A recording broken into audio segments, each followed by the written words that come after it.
Hello guys! Good evening! Magandang gabi po.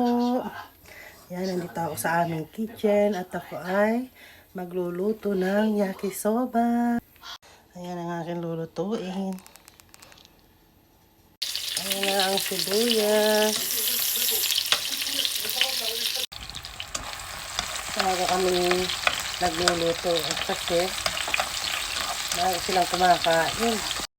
Ayan natin yung ating sahog. Ayan ang ating sahog na baboy. Pasensya na kayo sa TV, medyo maingay.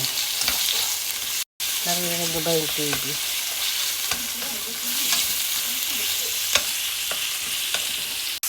Good evening, good evening! Luto-luto na naman! Napakalamig kanina dun sa labas. Araw-araw na lang malamig. Kaya nakakatamad lumabas. Kasi napakalamig.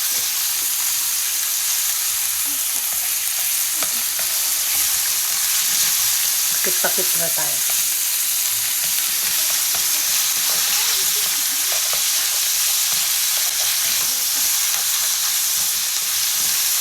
Tapusan na ba ngayon? Naku, February na yata bukas. Birthday na ni Fernando Jose. Sa February 4. Dito pag Valentine, ang lalaki ang bibigyan mo ng chocolate. Buti pa dyan sa Pinas, ang babae ang bibigyan. Dito, ang lalaki ang bibigyan mo. Kakamahal pa naman ang chocolate. At saka, pag March 14, yung babae naman ang bibigyan. Ganun. Baligtad na. Ayan, nilagay ko na yung ating, toge. Ayan siya. Mekos-mekos muna natin. At mamaya lalagay natin. Napaso ako.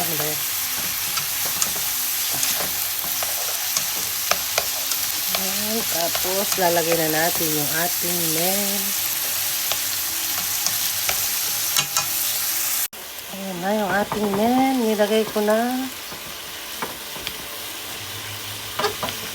Nilagyan ko rin siya ng konting tubig kasi para lumambot yung ating men. Konti lang naman.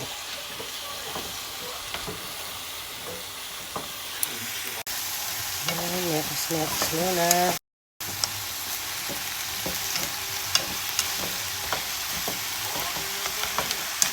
Nakakatamad gumawa ng video. Lagay na natin yung pampalasa. Ito yung pampalasa niya. Para siyang pancit canton.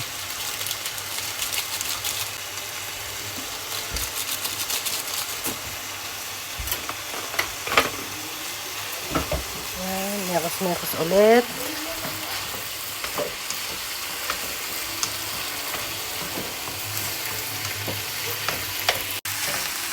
Mekos muna natin.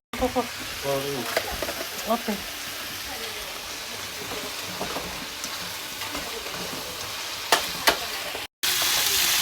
Tapos na siyang maluto. Susunod na natin yung ating isda. Nilagyan ko siya ng butter. At asin at paminta. Ayan. Ito na itong aking niluto ng yakisoba. Masarap itong isda na ito. Gusto ko ito. Hindi na pinagpapawisan dito. Sobrang lamig. Pero pag nagsasayaw ako yan, pinagpapawisan naman ako. Kaya kailangan gumagalaw pa. Hindi pwedeng steady ka lang lahat.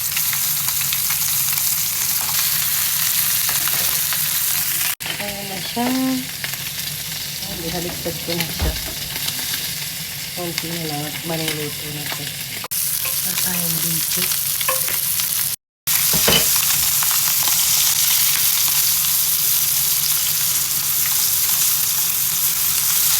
Hirap magluto. Tumatalsik. Tapos ang ating eggplant. Ay, naku, lalusaw siya. Ano ba yan? Lalusaw siya. Ano siya? Thank you sa panonood. Salamat!